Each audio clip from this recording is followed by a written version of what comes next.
Selamat pagi, Shalom Aleichem. Bapak Ibu Saudara yang dikasihi dan diberkati Tuhan, bersama saya Vikaris Pendeta Eugene Marius Molang dari Gedung Gereja Gemim Sion Madidipure mengajak saudara-saudara beribadah di saat ini.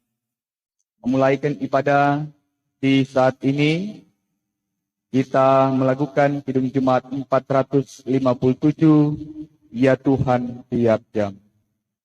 Ya Tuhan tiap jam, ku memerlukanmu. Engkaulah yang memberi sejahtera penuh. Setiap jam ya Tuhan, Dikau ku perlukan, ku datang juru selamat, berkatilah. Mari kita berdoa. Ya Tuhan, ya Allah kami, Allah yang kami sembah dan Allah yang kami muliakan di dalam Anak Yesus Kristus, Allah yang luar biasa di tengah-tengah kehidupan kami, yang terus memperkenankan kami menikmati karya dan kebaikan Tuhan. Kami bersyukur di saat ini ada hari yang baru yang Kau perkenankan bagi kami. Kami ada di hari ini dalam keadaan yang diberkati. Sebelum kami memulai aktivitas kami di hari ini, Tuhan, kami yang dapat terjangkau dengan pengeras suara, kami yang mengikuti lewat live streaming, hendak beribadah kepadamu. Berkenanlah Engkau melayakan bahkan memberkati kami dengan kebenaran firman yang akan kami baca dan renungkan bersama di saat ini.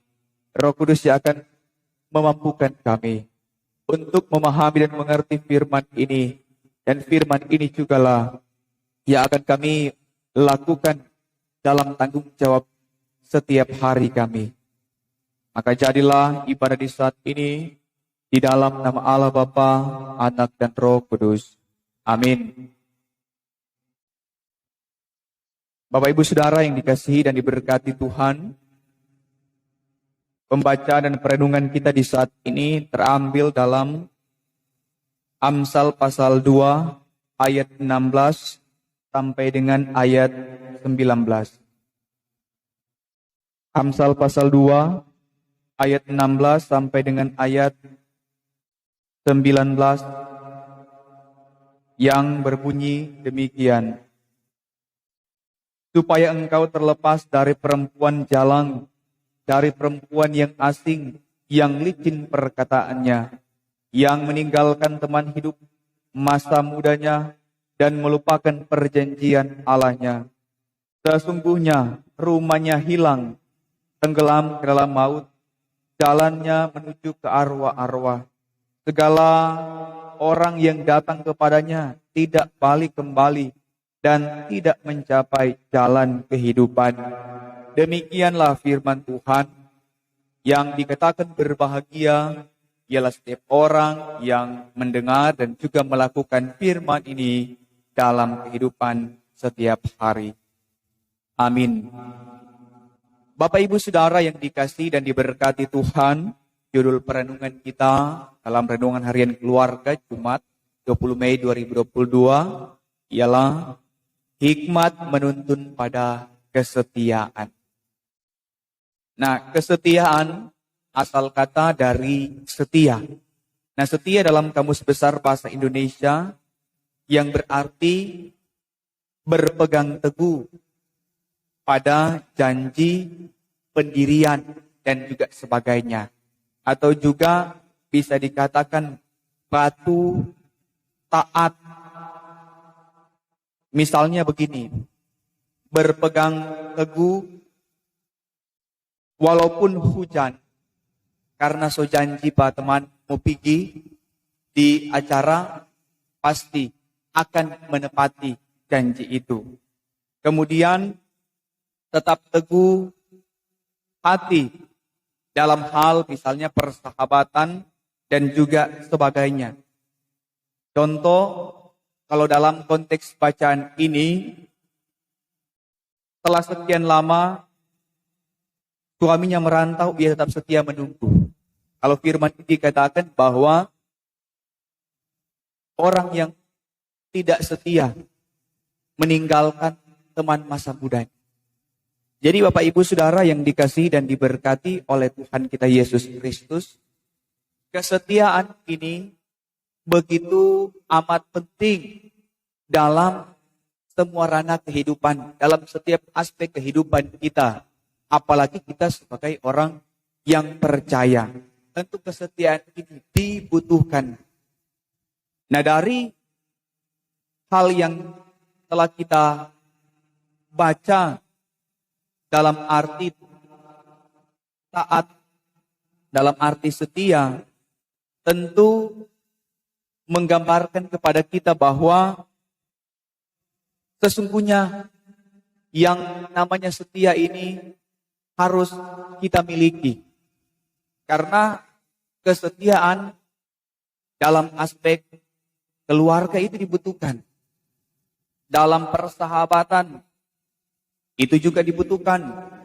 Dalam percintaan itu sangat dibutuhkan. Apalagi kita setia juga dalam pekerjaan-pekerjaan kita. Termasuk kesetiaan kita, ketaatan kita kepada Tuhan. Nah, seringkali kita tidak setia kepada perintah ketetapan Tuhan. Ketika kita dalam keadaan tertekan atau hari-hari hidup yang kita lalui penuh dengan kesulitan, bahkan ada pergumulan.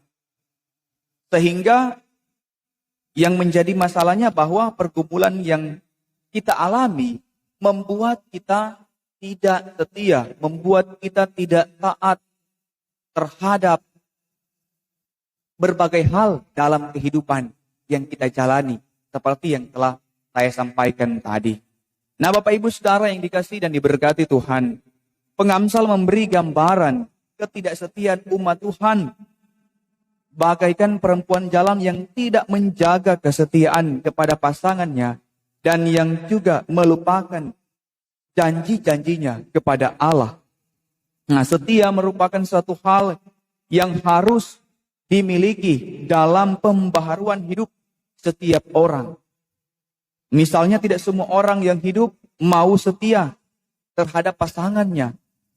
Apalagi kesetiaan imannya kepada Tuhan. Nah, orang yang punya hikmat tentu akan mempunyai kesetiaan itu.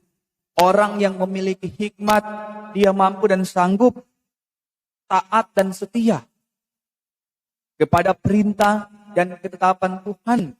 Sehingga hal-hal yang lain juga mampu dia lakukan. Setia dalam pasangannya, setia dalam persahabatan, setia dalam pekerjaan. Bahkan tentunya kesetiaan ini akan membuahkan hasil ketaatan. Karena kita memiliki hikmat. Nah, oleh karena itu, dalam bacaan kita saat ini, orang yang mempunyai hikmat tentu akan punya kesetiaan. Dan hidup mempunyai hikmat dikatakan akan menuntun di jalan yang baik, bahkan jalan yang benar. Nah, saudara-saudara yang dikasihi dan diberkati oleh Tuhan kita Yesus Kristus. Dari bagian firman Tuhan yang singkat ini, tentu kita bisa belajar bagaimana Raja Salomo mau memberikan gambaran hidup orang yang memiliki hikmat dan juga orang yang tidak memiliki hikmat. Gambaran hidup tanpa hikmat merupakan suatu perjalanan yang istilahnya tidak punya arah, tidak punya tujuan. Dan pastilah ketika ia berjalan akan membawa pada kehancuran. Pasti gampang tersesat kalau tidak ada petunjuk arah. Ketika orang yang memiliki hikmat, pasti dia akan terus berjalan di jalan yang baik, di jalan yang benar. Dia tidak mungkin berada di jalan yang salah karena dia terus dituntun oleh hikmat. Tetapi yang perlu kita sadari dalam kehidupan kita, apakah kita terus meminta hikmat kepada Tuhan? Atau mungkin kita hanya masa bodoh dengan hari-hari hidup yang kita jalani, yang Tuhan beri. Dengan begitu banyak tantangan, begitu banyak persoalan, pergumulan hidup yang kadang-kala membuat kita kehilangan arah dan tujuan kehidupan. Maka saudara-saudara, dari firman ini, haruslah kita bertekun dalam doa dengan kesetiaan kita kepada Tuhan.